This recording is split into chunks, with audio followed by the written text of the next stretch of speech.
Okay, let us all stand. Give ourselves to God.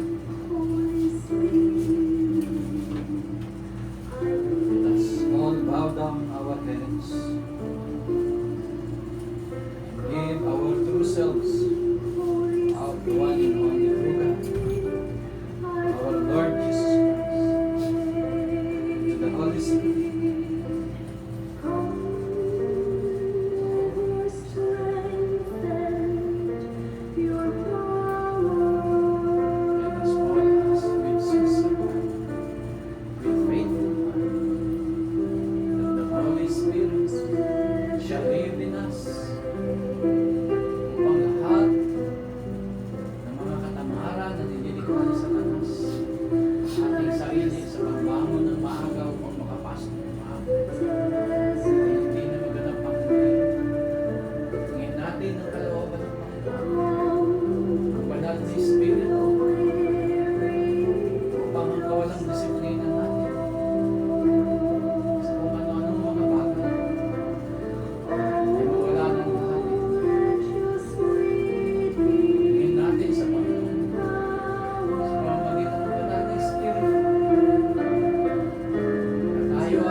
Sa banal na Espiritu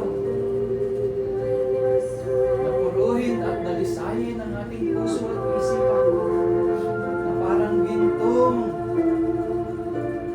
masiglang nagliliwanag sa bawat mata ng bawat isa.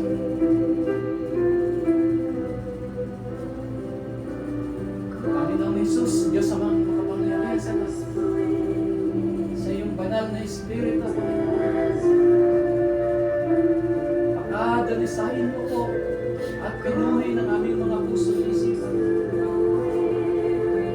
Tulutan mo po ang Panginoong Jesus, kahit gataranggot na katamaran sa pag-gising namin sa umaga, ay matanggal namin, Panginoon, sa pagkamalino sa amin na ito ay hindi nagmumula sa iyo. Lahat ng anumang kamalian, lahat ng anumang hindi kagandahan, Panginoon, tulutan mo po na maging makapangyarihan ang banal na Espiritu sa bawat buhay ng bawat isa sa amin. Upang nang sa gayon, napakalapit namin bahay ay maging tunay na malapit sa amin. Matuto kaming mahiya sa aming mga sarili, Panginoon. Sa aming pagtatrabaho, laging late, Panginoon. Matuto kami magbigay papuri sa aming mga gawa, Panginoon. Sa pamamagitan ng aming mga tunay na may dangal na pagtatrabaho. Sa pamamagitan ng respetadong pakikipag-ugnayan sa bawat isa. Tulutan mo kung mag-ari ang kabutihan at katuwiran sa aming buong buhay, Panginoon, habang hinihintay namin ang iyong muling pagbabalik, Panginoon. Ilayo niyo po kami sa lahat ng anumang kasamaan, sa lahat ng mga masasamang tao, sa lahat ng mga masasamang libro, sa mga mapanungkal, mapanirang mga tao. Ilayo niyo po kami sa lahat. Sa halip, Panginoon, ilapit niyo po kami sa mga tunay mong mga anak dito sa lugar. Ang pagkalaban niyo po kami ng banal na anghel sa magdiligtasan laban sa mga kasamaan, sa mga pangyayaring hindi pa namin talas at matil, Panginoon. Gawin mo kung isang tunay na mapagpala kaming lahat para sa iyo. Sa iyong banal at makapangyarihang pangalan, Panginoon, bigyan mo kami ng tunay na wisdom and knowledge, Lord Jesus Christ. Character and attitude na kanais-nais sa iyong pagmamahal. By your powerful name, Lord Jesus Christ, this is our praise and thanks. Amen. Amen. Hallelujah.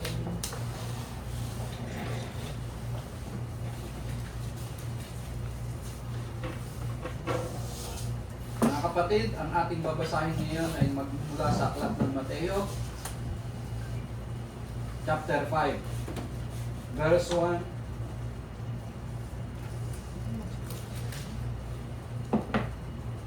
up to verse 48.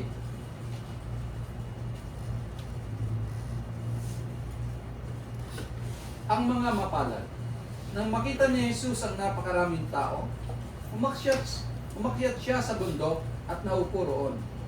Lumapit sa kanya ang mga tagasunod niya at nagsimula siyang mangaral.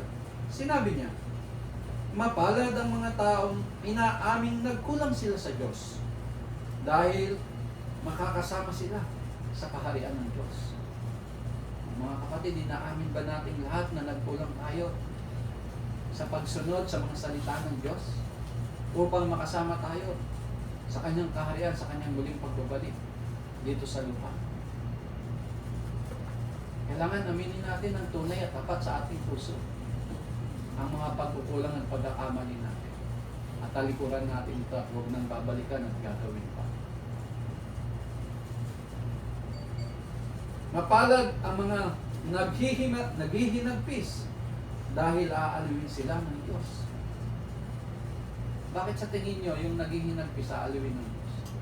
Sapagkat tayo, di ba, kung kailan tayo hirap na hirap, kung kailan may problema tayo, saka tayo lumalapit sa Panginoon. Saka lang tayo natututong lumapit sa Panginoon. Di ba, mga kapatid? Pero kapag ang sarap na ng buhay natin, malaki ng sahod, may mga panggastos na anong ginagawa natin? Bisyo, gala doon, punta doon, bili dito, bili noon. Bili ng mga mamahaling gamit, ng mga material na bagay na hindi naman kailangan, kundi luho lamang at kayabangan. Mga mamahaling cellphone upang ipagmayabang, ilalagay sa bulsa. Kunwari, may cellphone siya, pag nawala, pag nadugot, iiyak-iyak. Di ba? Di ba, mga kapatid? So, kaya kailangan susuriin natin ang ating sarili lagi. Mapalad ang mga mapagpakumbaba dahil mamanahin nila ang mundo. O gusto niyo bang manahin ang mundo? Ang earth? Kailangan maging mapagpakumbaba tayo. Alam niyo ba yung mapagpakumbaba? Diba? Marunong makinig. Marunong sumunod sa utos. Marunong na magpakatao. Hindi yung lagi lang ako ang tama, ito ang iniisip ko. So kailangan marunong tayong magpakumbaba. Kailangan marunong tayong makinig. Hindi tayo magpapakumbaba kung hindi tayo marunong makinig sa kapwa natin, sa mga taong kausap natin, sa pakikipag-usap at pakikipagtalastasan natin sa isa't isa. Ang nangyayari, diskusyon, away, dahil hindi tayo marunong makinig. Dahil gusto natin tayo lang ang tama. So, para tayo maging mapagpakumbaba, we have to be humble. We have to learn to listen. Yan lang ang susi, mga kapatid, maniwala kayo. Di ba, Maribik? Di ba, mag-asawa kayo, nagpapagalingan kayo. Kaya kayo nag-aaway, nagdidiskusyon. Kasi nagpapagalingan kayo, ayaw nyo makinig sa isa't isa. Amen? Pero kung nakikinig kayo sa isa't isa, walang away. Tama, Maribik? Diba, si Maribik gusto lang siya lagi ang tama, o si Albert gusto lang siya lagi ang tama. Away na yun. Eh kung magpapakumbaba ang isa, diba, walang away. Kaso, yung hindi nagpapakumbaba, patay. Hindi niya alam, puro kayabangan na humihira sa kanya. Kaya dapat lahat tayo marunong makinig. Lalong-lalo na sa salita na ito ng Diyos. Mapalad ang mga tao ang hangad ay matupad ang kalooban ng Diyos dahil tutulungan sila ng Diyos na matupad iyon. Ito ang pinaka-the best na natin. Dapat nating hangadin. Ang matupad ang pangarap ng Diyos sa ating buhay. Kaya tuwing umaga, di ba ang ating prayer bago matapos? Lord, let your will and plans reign and rule and be implemented in all of our lives, in the lives of our company. Di ba? Andito pala yun, no? Mapalad ang mga taong ang hangad ay matupad ang kalooban ng Diyos dahil tutulungan sila ng Diyos na matupad iyon. Mapalad ang mga maawain dahil kaawaan din sila ng Diyos. O, sino sa inyo dito yung maawain? Wala? Wala sa inyong maawain? Halimbawa, humingi ng tawad, yung isang may kasalanan sa inyo, pinapatawad niyo ba? O galit na galit pa din? Halimbawa, si Ma'am Annalyn, kinipitan ng inaanak ko. Pag humingi ng tawad, nahuli ni Ma'am, nangungupit kami kay sa wallet ko. Humingi ng sorry, pinapatawad mo ba, Annalyn? Hindi naman ginagawa ni Mikay yun eh. Just sample lang. Nagpapaalam siya sir. Mapalad ang mga taong may malinis na puso dahil makikita nila ang Diyos. O gusto ba natin makita ang Diyos? We have to cleanse our hearts. Paano natin lilinisin ang ating puso? Sige nga, Maribig. Paano natin lilinisin ang ating puso? Nagdadasal po. Sa pagdarasal, amen? Yeah. Sa paggawa ng mabuti, hallelujah! Jason, paano natin lilinisin ang ating puso? Sa pagiging tapat, amen! Michael, paano mo lilinisin ang iyong puso? Ha? Sinabi nilang lahat. Amen. Melon, paano natin lilinisin natin puso? Sa pagpapatawad sa kapwa. Hallelujah. Amen. Hindi lang sa pagpatawad din natin sa ating sarili. Amen? Dahil pag pinatawad natin ang ating sarili sa ginawa nating mali, hindi na natin gagawin pang muli ang mali na iyon. Diba, Joey Reyes? Sir. Dana, paano natin nilinisin ang ating puso? Sa pagsunod sa mga utos ng Diyos. Amen. Ang gagaling nyo. Hallelujah. Praise God. Sir Daniel, paano natin lilinisin ang ating puso? Hindi nagagawa ng kasalanan. Hallelujah. Praise the Lord. Yun ang tama. Pinaka the best. Pero lahat the best ang inyong mga sagot. Sana lahat ginagawa natin yan. Pinakikinggan natin yan. Mapalad ang mga taong nagtataguyod ng kapayapaan dahil tatawagin silang mga anak ng Diyos. O, so yung mga nagtataguyod ng peacefulness, di ba sa lipunan natin merong mga peaceful advocates? Meron din namang ang gusto gyera, makipaggyera sa gobyerno. O, yung mga komunista, gusto niyan makipaggyera sa gobyerno, palitan ng gobyerno. Meron din mga taong nakikita nyo na kapit kamay, nagmamarcha, pero hindi nagsusulong ng gyera, hindi peacefulness. So ito pala yung mga taong tatawagin mga anak ng Diyos, yung nagtataguyod ng kapayapaan. O dito sa atin, sino nagtataguyod ng kapayapaan amongst yourselves? Sa bawat isa sa inyo.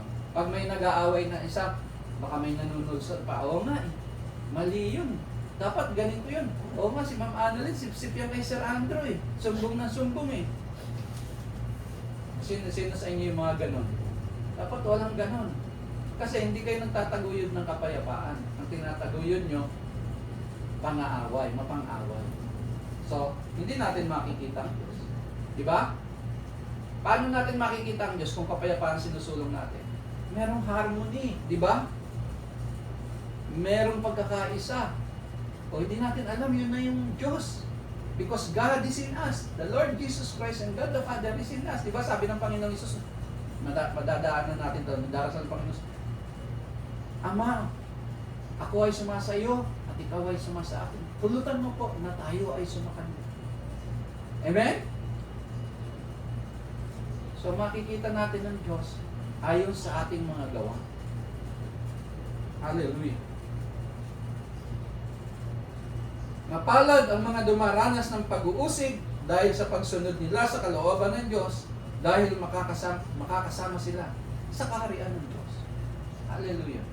O, sino ang dumaranas dito ng inuusig kayo ng kapwa niyo dahil nagbabasa kayo ng Bible? Sino nakakaranas dito na nililiba kayo o pinagtatawanan kayo ng kaibigan niyo dahil sineshare niyo yung Bible? Mapalad tayo. Bakit? Makakasama tayo sa kaharian ng Diyos. Amen! Dati ang pag-uusig kamatayan, di ba mga apostol pinatay? Di ba yung mga Kristiyano pinagpapapatay ng mga teachers of the law at ng kung anong reliyon ng unang panahon ng mga Hudyo? Di ba? Ngayon hindi. Ang pag-uusig na nararanasan natin, ano? Pang-aaway ng kapatid, pang-aaway ng kamag-anak, pang-aaway ng kaibigan, pang-iinsulto. Ano pa? Minsan pagtatuwa mismo sa Diyos, di ba? Kasabihan ka, hindi ako naniniwala sa Diyos eh. May naranasan na ba kayong ganyan? So mapalad kayo kung dahil sa pagsunod ninyo sa akin ay iniinsulto kayo, inuusig at pinaparatangan ng masama. Ganon din ang ginawa nila sa mga propeta noong una. Panahon to ng Panginoong Hesus ha.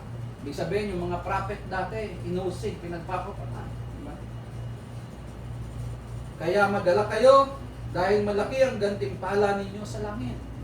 So huwag tayong mahiyaw, huwag tayong matakot, huwag tayong manlumo, manghina pag nag-share tayo ng salita ng Diyos. Sapagkat makakasama tayo. Marami tayong prizes sa langit. Makakasama tayo sa kaharian ng Diyos. Ang asin at ang ilaw. Kayong mga tagasunod ko ang nagsisilbing asin sa mundo. Ngunit kung mag-iba ang lasa ng asin, wala nang magagawa para ibalik ang lasa nito. Wala na itong pakinabang, kaya itinatapon na lang at tinatapak-tapakan ng mga tao. Sino daw ang asin?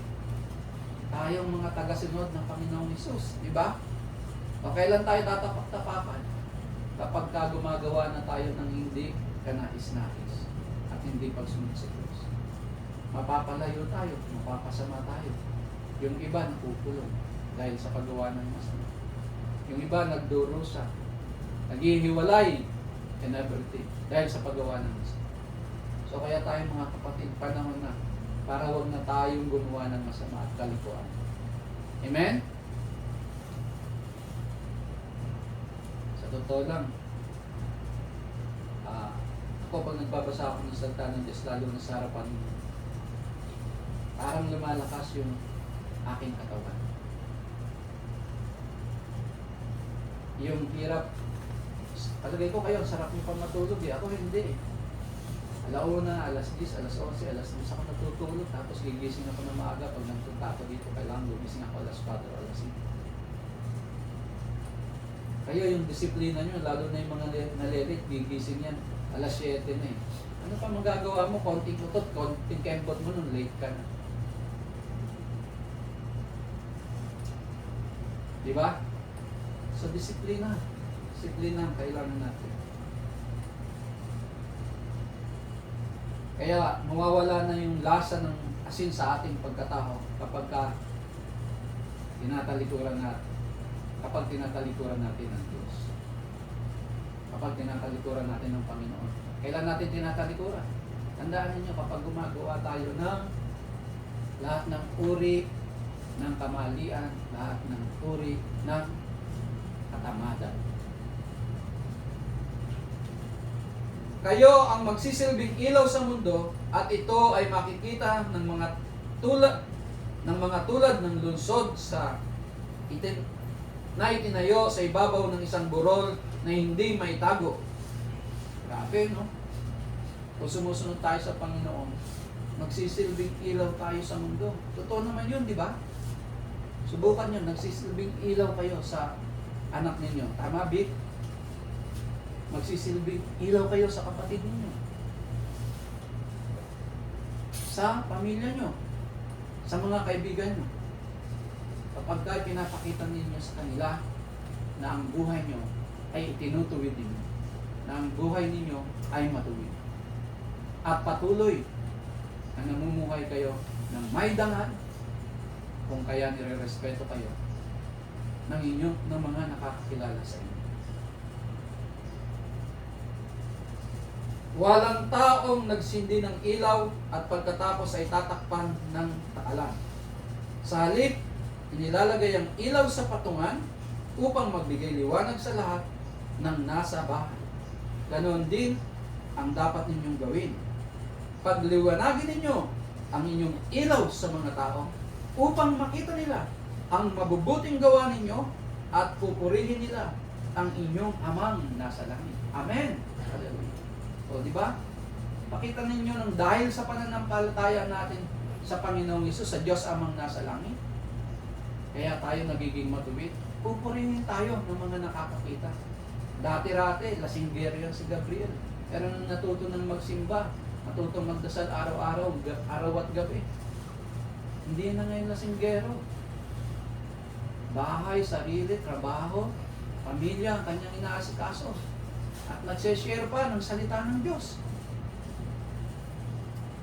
Pero, kung may papakita natin ay kasamaan, hindi tayo magniningning, sa halip lilipakin tayo, di ba? Pagtalikod, lilipakin tayo. Sisira. Ang turo tungkol sa kautusan, verse 17.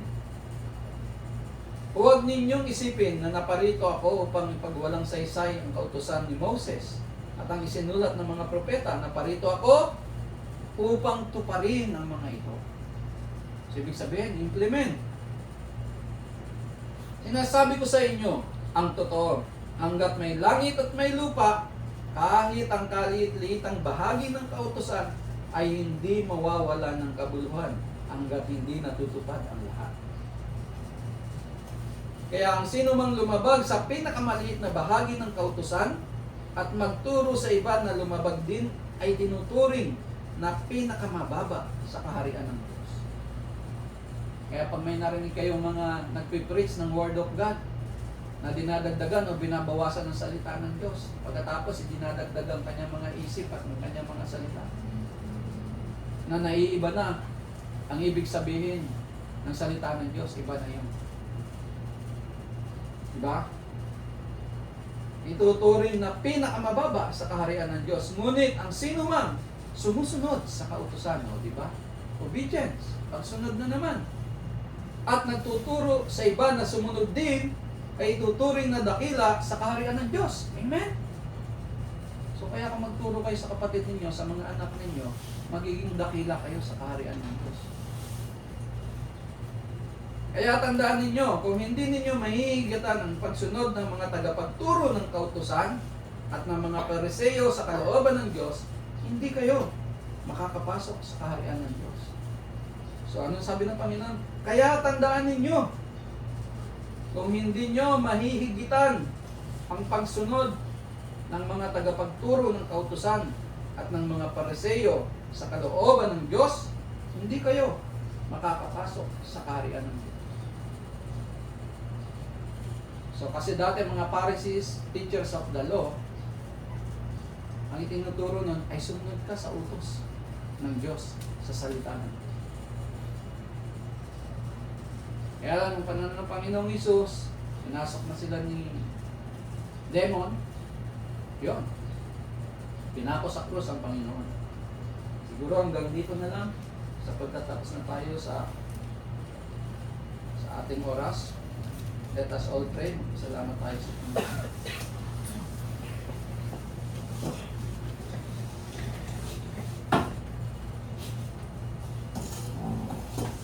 Panginoong Hesus, Diyos amang makapangyarihan sa lahat na may gawa ng langit at lupa, maraming salamat sa napaka-buti, napakatuwid, at napakatalas na iyong mga salita. Hindi lamang ito, Panginoon, masiselyuhan sa aming isipan, kung hindi matatanim po ito sa aming puso, upang kami maging karapat-dapat na iyong mga tagasunod. Turuan mo po ang bawat isa sa amin na tunay na sumunod sa iyong mga utos, upang ang lahat ng kalituan, lahat ng kamalian, at mga bagay na hindi karapat-dapat at hindi ka nais-nais sa inyong mga mata, Panginoon, Diyos ay mawala ng lahat sa buhay ng bawat isa sa amin.